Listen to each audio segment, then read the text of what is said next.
जय हिंद दोस्तों, मेरा नाम रोहित है और आज की स्टोरी है हमारी कलाम साहब की। कलाम साहब को तो सब कोई जानते भी ही होंगे और वो हमारे 11वें राष्ट्रपति भी रह चुके हैं और उनको हम Indian missile man of India के नाम से भी जानते हैं, उनकी पहचान करते हैं। तो चलिए उनके बचपन और संघर्ष के बारे में जानते हैं।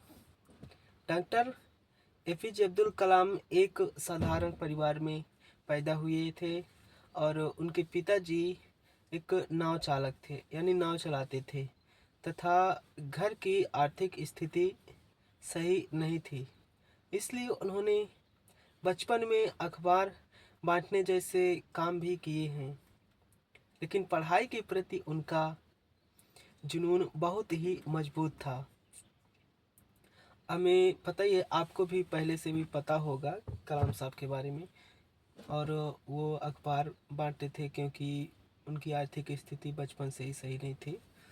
तो और उनके पिताजी एक नाव चालक थे जो अपने घर बसर के लिए करते थे काम। ठीक, तो उनके वैज्ञानिक बनने का सफ़र देखते हैं। हमारे साइंटिस्ट भी थे, मिसाइल मैन ऑफ इंडिया के नाम से जानते हैं। उन्होंने एरोनॉटिकल की पढ़ाई की और बाद में इसरो एंड डीआरडीओ में बहुत अच्छे काम भी किए। भारत के पहले उपग्रह प्रक्षेपण यान SLV-3 और अग्नि पृथ्वी जैसी मिसाइलों के विकास में उनका बहुत बड़ा योगदान रहा है। अब उनका जो राष्ट्रपति बनने का सफ़र है वो भी देख लेते हैं कि 2002 में वे भारत के राष्ट्रपति बने। वे बच्चों और युवाओं से बहुत प्यार करते थे। आपने उनकी वीडियो देखी भी होगी जिसमें वो बच्चों को बहुत अच्छी अच्छी बातें बताते हुए दिखते हैं।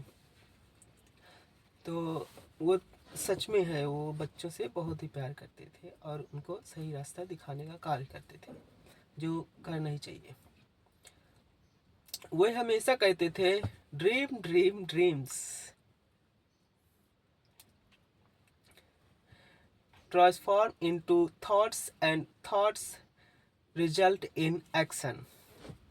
सादगी और ईमानदारी उनके रग रग में भरी थी। तो राष्ट्रपति बनने के बाद भी वे बहुत सादा जीवन यापन करते थे या सादा जीवन जीते थे। उनके पास व्यक्तिगत संपत्ति बहुत ही कम थी। हमेशा ज्ञान, मेहनत और देश सेवा की बात करते थे। वो उनसे मिलने वाली जो हमें सीख है, तो वो कहते थे कि बड़े सपने देखो चाहे हालात कैसे भी हों। ड्रीम बिग, मेहनत का कोई विकल्प नहीं, सफलता लगातार प्रयास करने से ही मिलती है। और सच है, सफलता लगातार प्रयास करने से ही मिलती है। असफलता से मत डरो, वो कहते थे। Fail first attempt in learning, यानी फेल सीखने का पहला जो लेसन है वो फेल ही है। ठीक है ना। तो फेल होने से कभी हमें घबराना नहीं चाहिए और निरंतर प्रयास करते रहना चाहिए। सादगी सबसे बड़ी ताकत है। ऊंचे पद पर रहकर भी विनम्र रहना। आज के बड़े बड़े नेताओं को देखते हो आप कि अगर वो किसी बड़े पद पर पहुंच जाते हैं तो उनका अलग ही घमंड या जो भी आप एटीट्यूड बोल सकते हैं हो जाता है। गरीबों का कोई ध्यान नहीं देते हैं। ठीक है। और देश के लिए सोचो, वो बहुत ऐसा बोलते हैं, मतलब कि पहले अपने से पहले देश के बारे में सोचो, यानी व्यक्तिगत लाभ से पहले राष्ट्रहित होना चाहिए, जो सही भी है। क्योंकि अगर देश सही रास्ते में जाएगा तो हम भी ठीक रास्ते में ही जाएंगे।